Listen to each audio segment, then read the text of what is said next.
शंकरराव चव्हाण सुवर्ण महोत्सवी पत्रकार कल्याण निधीसाठी किमान 250 कोटी रुपयांची विशेष आर्थिक तरतूद करावी, त्यातून ज्येष्ठ पत्रकारांना सन्मान निधी दिला जावा अशी मागणी कोल्हापूर प्रेस क्लबच्या वतीने मुख्यमंत्री देवेंद्र फडणवीस यांच्याकडे करण्यात आली आहे। या मागणीचे निवेदन माहिती उपसंचालक प्रवीण टाके यांना देण्यात आलं।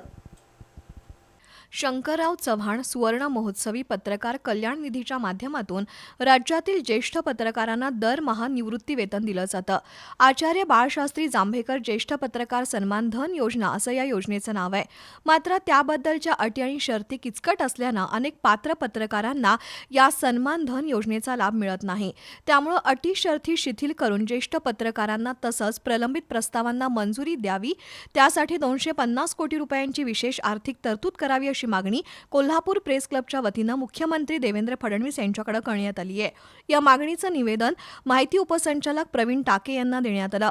यावेळी झालेल्या चर्चेत प्रेस क्लबचे अध्यक्ष शीतल धनवडे, उपाध्यक्ष प्रशांत आयरेकर, सदस्य रवी कुलकर्णी, समीर देशपांडे, संगम कांबळे, केदार भोसले, MY बारसकर, जिल्हा माहिती अधिकारी सचिन अडसूळ, माहिती सहाय्यक वृषाली पाटील उपस्थित होते।